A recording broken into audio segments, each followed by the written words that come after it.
मधुश्रावणी के पहिल दिनक कथा कहि रहल छी। पहिल दिन में मौना पंचमीक कथा छै और विषहाराक जन्म छै। एक दिन एक बूढ़ी स्नानक हेतु धार गेला पर देखलखिन जे धार में चिकनी पात पर 5 गोट किछु लहलहाइत छल। ओ जीव बूढ़ी के देखि बाजल, हे बूढ़ी, गाम जाकऽ लोकक सूचित करियौ जे आइ मौना पंचमी थियैक। आइ लोक 5 झाँक चिकनी माटी आनि घर आंगन पवित्र सँ नीपि तेल कूर लगाय स्नान कय अंगना में चिकनी माटीक 5 टा थुम्हा बनाबथि। ताही में सिंदूर पिठार लगाय ऊपर सँ दूभी साटि देथि।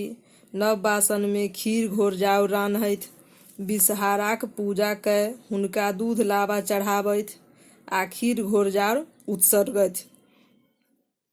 झोआ नेबो, आमक पकुआ, अमतौआ, दारिम, नीमक पात, नेरा, कूश आ धामीक पात आदि चढ़ाबथि। ई सब कयलाक बाद आइ सब केओ तीत कोत खाय, खीर घोरजाउर खाथि। घरक दुआरिक दुनू भाग गोबर सँ फेच काढ़ने नागक चित्र बनाय ओकरा मुँह में दही आ दूभी लगा देथि। जे केओ एहि तरह सँ पाबनि करती तिनका सब प्रकारक कल्याण हेतनि आ जे एना नहि करती तिनका हानि होयतनि। बूढ़ी नहा कऽ आँगन एली तऽ गाम में सबके कहि देलखिन। गामक किछु लोग पाबनि नहि केलक। गामक किछु लोग ई पाबनि नहि केलक आ किछु लोग एकरा फूसी फटक बुझि हंठाय देलक, पाबनि नहि केलक। जे सब पाबनि केलक से सब ठीक ठाक रहल आ जे सब नहि केलक से सब रातिये में मरि गेल। गाम में हाहाकार मचि गेल। हारि कऽ लोक सब फेर बूढ़ीक ओतऽ अयलाह आ पुछलक जे आब कोन उपाय सँ मूल लोक सब जीवित होइत।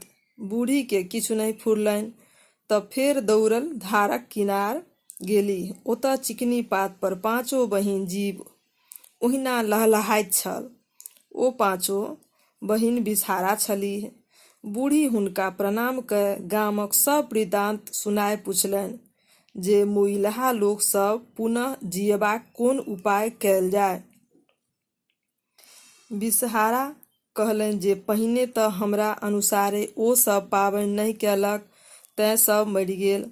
आब एके उपाय अछि। गाम में जँ ककरो कराही में खीर घोरजाउर लागल होइक तऽ ओकरा घोरि कऽ मूल लोक सबके चटा देबैक। इहो बुझा देबैक जे अगिला पंचमी के नाग पंचमी हेतैक। ओहि दिन सब नियम पूर्वक पाबनि करय, तखनहि कल्याण होयतैक। बूढ़ी गाम में घरे घरे कराही में लागल खीर घोरजाउर ताकि मुइलहा सबके चटाओल। तखन पुनः ओ सब जीवित गेल। आब ओहो सब प्रसन्न भय विषहाराक बुझाओल अनुसारे पाबनि करय लागल आ आनन्द सँ रहय लागल। मुइलहा लोक सब पुनः जीबि उठल आ नाग पंचमीक दिन पाबनि कयलक से मरड़य कहलक। विषहाराक जन्म। एक दिन महादेव गौरीक संग सरोवर में जल क्रीड़ा करैत छलाह। संजोगवश हुनकर वीर्य स्खलन भऽ गेल। महादेव ओकरा एक पुरैनीक पात पर राखि देलनि। ओहि सँ विषहारा 5 बहिनक जन्म भेल। महादेव के एहि 5 बहिन पर ममता होबय स्वाभाविक छल। ओ नित्य ओहि सरोवर में स्नान लेल जाथि आ बड़ी बड़ी काल तक ओहि साँपक पौआ संग खेलाथि।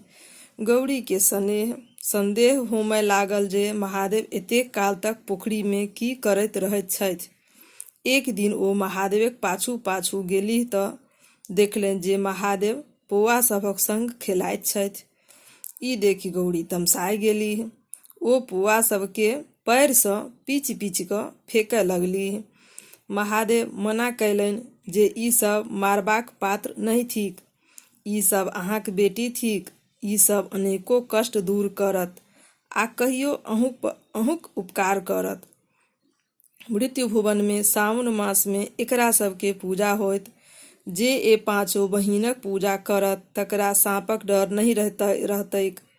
ओ धन धान्य सँ पूर्ण होयत आ ओकरा सब तरहे कल्याण होयतैक। हम एहि पाँचो बहिनक नाम रखने छी जया, बिषहरि, शामिलबारी, देव आ दौतली। ई छल पहिल दिनक कथा। धन्यवाद।